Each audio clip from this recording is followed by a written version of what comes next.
Assalamualaikum warahmatullahi wabarakatuh. Teman-teman, kembali lagi di channel YouTube saya, Khairun Imam. Nah, ini ada video yang sangat menarik untuk kita simak bersama-sama, di mana Ibu Irma Suryani kembali memberikan pesan yang sangat tajam, pesan yang sangat menohok kepada para pembenci, para pengadu domba Pak Jokowi, Pak Prabowo, dan juga Mas Gibran, teman-teman. Dan orang-orang yang mungkin selama ini menginginkan dan terus berusaha untuk memecah keharmonisan Pak Prabowo dan juga Mas Gibran. Aduh, semoga kalian sadar setelah mendengarkan penjelasan Ibu Irma ya. Nah, selain itu Ibu Irma juga menjelaskan satu hal positif yang sangat luar biasa terkait dengan program unggulan Pak Prabowo Subianto, yakni makan bergizi gratis, teman-teman. Yang dimana program ini ternyata bisa menumbuhkan pertumbuhan ekonomi baru di setiap daerah yang berdampak, yang menjalankan program ini nantinya, teman-teman. Wah, ini sangat menarik nih. Nah, sebelum kita masuk ke videonya, jangan lupa teman-teman like, subscribe, dan share. Dan tanpa perlu berlama-lama lagi, mari kita mulai videonya berikut ini. Pak Prabowo dan Gibran ini satu kesatuan, tidak terpisahkan, dan adu domba itu tidak akan pernah bisa memisahkan mereka, itu saja. Dan itu saya kira langkah yang baik, ya. Kalau orang menyadari bagaimana formulasi kepemimpinan nasional itu, ya jangan dipisah-pisahkan. Kita kan kalau kita benturkan presiden dengan wakil presiden, walaupun dulu kita ingat ya, misalnya pada zaman SBY periode pertama, SBY periode pertama itu kan sempat orang mengatakan bahwa ada dua matahari. JK suka jalan sendiri, ya kan? Sampai timbul istilah kalau yang enak-enak diputuskan SBY, kalau yang tidak enak diputuskan JK. Padahal kan nggak mungkin. Ya kan nggak mungkin. Pak JK juga pasti akan komunikasi. Ya. Tapi kan namanya orang kalau tidak suka sama SBY, tidak suka sama Pak JK, ya akhirnya diolah, gitu kan. Begitu juga pada masa Pak Jokowi periode pertama dengan Pak JK. Kan diolah-olah juga itu kan. Ya. Nah, ini juga jangan sampai lah ya. Situasi belum 100 hari ini ada yang ngolah-ngolah gitu ya. Sehingga kemudian program kerja 100 harinya Pak Presiden ini menjadi tercederai gitu, Bang. Satu hal, Bang, ya, yang ingin saya sampaikan, kalau Badan Gizi nih, Bang, saya sedikit saja menyampaikan. Badan Gizi ini kan ada di bawah Komisi 9. Itu sebenarnya, Bang, itu program yang luar biasa. Badan Gizi ya? Dia, Bang. Badan Gizi ada lagi yang badan Gizi pengentasan kemiskinan itu bukan ya? Beda, Bang. Beda ya? Badan Gizi ini untuk yang makan siang gratis itu, Bang. Makan siang gratis bergizi. Itu setelah saya mendapatkan, kami di Komisi 9 mendapatkan paparannya itu luar biasa, Bang. Asal yang memang diputuskan oleh Presiden untuk menangani itu betul. Ini akan membuat ekonomi di seluruh wilayah tumbuh, Bang. Di situ. Karena apa? Karena yang digunakan semuanya adalah produk lokal. Mulai dari telur, ya, susu, ikan, ayam, semuanya harus produk lokal. Dan Pak Prabowo sudah membuat storage di beberapa provinsi sebagai tempat penyimpanan barang-barang, bahan-bahan makanan yang memang sudah di packing. Ya, packingnya itu modern, Bang, yang sudah di vakum. Jadi itu sudah nggak berubah nggak berubah rasa dan warna lah gitu ya. Untuk beberapa waktu. Saya kira itu luar biasa sekali gitu. Ekonomi kita pasti akan tumbuh melesat dari situ aja. Kalau betul-betul difokuskan betul, dikontrol dan dijaga. Bahkan Xi Jinping katanya tertarik dengan program ini. Betul. Karena dia sendiri di Cina tidak melakukan program ini. Nah, saya kira artinya kan seorang tokoh dunia seperti Jinping itu menarik dengan program makan gratis lah, kata Badan Gizi ini. Saya kira ini luar biasa ya. Betul. Tinggal itu lagi kan pelaksanaannya seperti apa, anggarannya, semua itu kan ada di DPR ya. Betul. Di komisi berapa? Komisi 9. Komisi 9 ya. Jadi kami harus betul-betul melakukan kontrol sistem yang efektif terhadap Badan Gizi ini. Kita memberikan supporting yang luas ya untuk anggarannya. Kemudian juga melakukan kontrol sistem terhadap pengawasannya, juga kita melakukan kerjasama yang sangat baiklah dengan teman-teman di Badan Gizi gitu. Jadi komunikasinya bagus gitu Bang. Ketuanya siapa ya Badan Gizi itu? Saya juga lupa namanya Bang, karena baru kemarin kita kenalan. Belum biasa ya? Belum biasa Bang. Karena banyak sekali sih. Menteri aja 96 ya. Terus kepala badan, deputi segala macam, susah kita menghafal. Saya hafal itu ya arah tuh saya tahu gitu kan. Saya menteri aja banyak yang nggak hafal kan. Iya, beberapa yang saya hafal. Fahri Hamzah, Eben. Iya, Muti Hafid itu kan nih kawan-kawan di DPR dulu kan. Ya ada beberapa dari Gerindra juga kan. Menkumham kita hafal lah. Budi Gunawan kita tahu, Yusril ya kan? Tapi banyak nggak kenal Menlu kita. saya hafal, Pak Sugiono. Ya Menlu dan wakil ada Anies Mata, ada Sekjen Demokrat juga ya. Bang Fahri Hamzah nggak hafal lah. Yang lain-lain juga masih banyak yang belum hafal. Sambil berjalan aja. Ya, sama Bang. Yang penting Badan Gizi ini persoalan gizi dan pangan ini memang betul-betul bisa dirasakan oleh rakyat dan masyarakat. Ya. Saya kira penting banget ini satu hal yang luar biasa yang diberikan pemerintah kepada rakyat Bang ya. Karena di Jepang itu program ini hanya diberikan oleh pemerintah untuk anak SD sampai SMP. Dan SMP pun tidak semua. Karena di SMP itu SMP yang anak-anak orang kaya mereka mengiur di Jepang. Kalau SD semuanya dibayarin oleh pemerintah.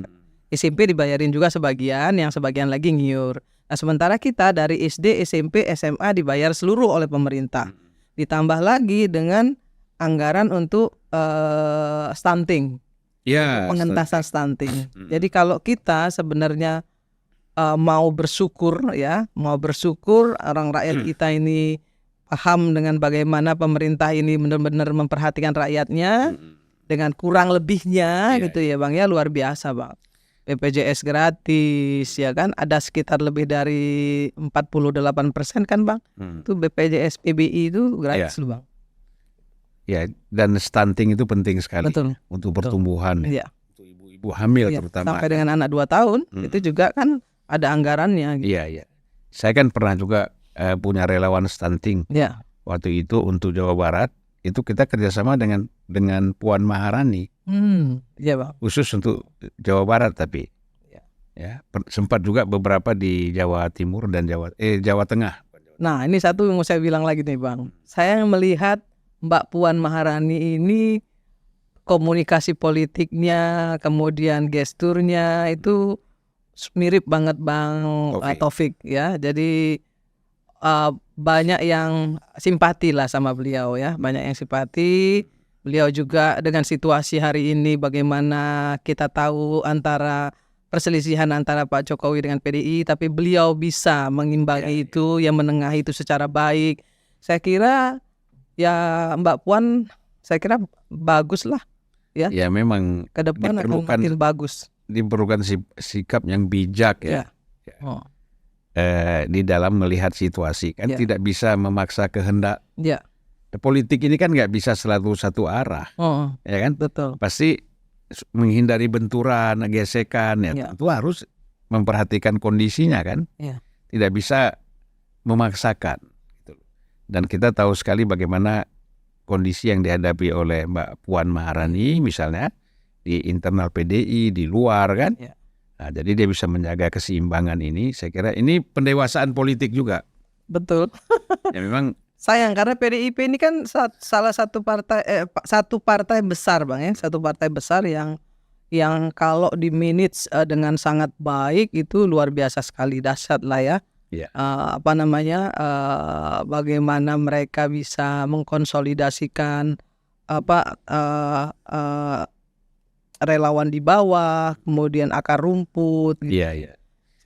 Memang Pak Taufik itu keren lah, khususnya kepada Mbak Puan ini dia persiapkan. Karena ngomong sama saya kan, Pan adik kau itu mesti jadi di politik itu. Iya.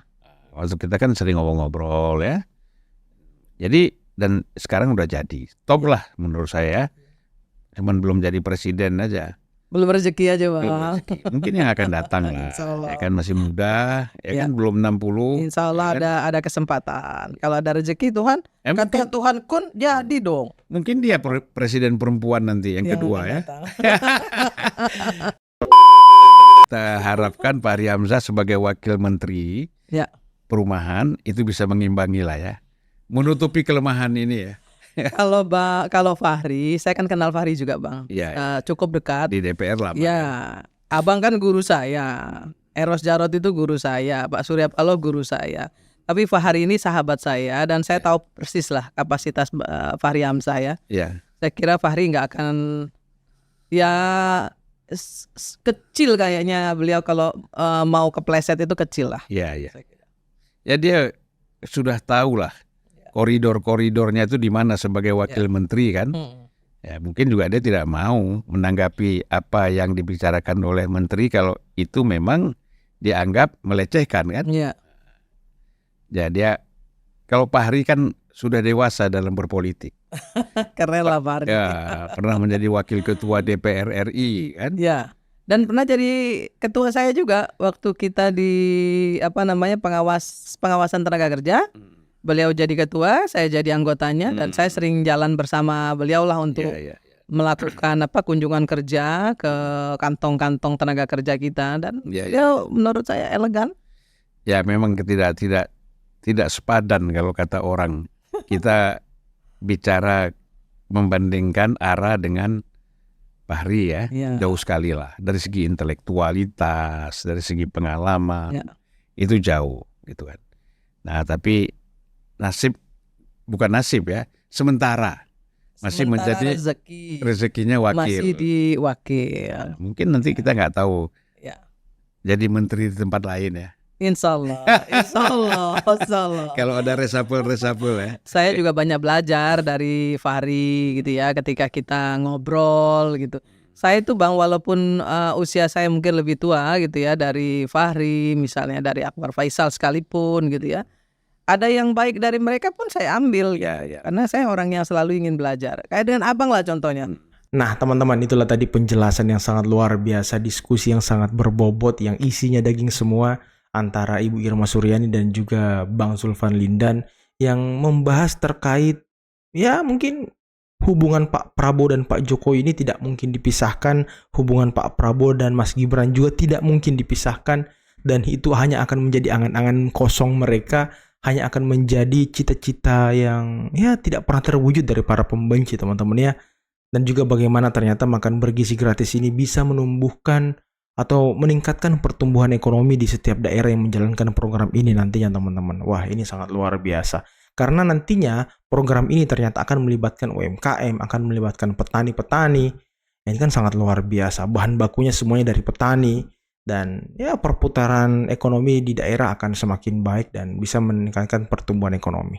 Dan juga ada saya kemarin baca suatu berita teman-teman, di mana Pak Prabowo ingin menekan rupiah atas dolar di harga 5.000 dengan swasembada pangan, ekspor pangan, pertanian, peternakan dan segala macam. Wah ini sangat luar biasa. Cita-cita besar dari Pak Prabowo Subianto semoga bisa terwujud teman-teman. Dan juga tadi bagaimana Ibu Irma Suryani menceritakan terkait dengan Fahri Hamzah yang ternyata banyak mengajarkan Ibu Irma terkait dengan politik, terkait dengan keilmuan-keilmuan di DPR dan segala macam. Ibu Irma juga banyak belajar dari orang. Dan fakta yang menarik adalah Ibu Irma adalah orang yang sangat rendah hati dan ingin belajar dari siapapun teman-teman. Walaupun itu lebih mudah dari dirinya ya. Wah ini luar biasa. Maka Ibu Irma punya kecerdasan yang lebih dan punya objektivitas yang sangat akurat teman-teman. Oke, mungkin cukup sekian dulu video kali ini. Jangan lupa teman-teman like, subscribe, dan share videonya. Akhir kata billahi taufiq wal hidayah. Wassalamualaikum warahmatullahi wabarakatuh. Bye-bye.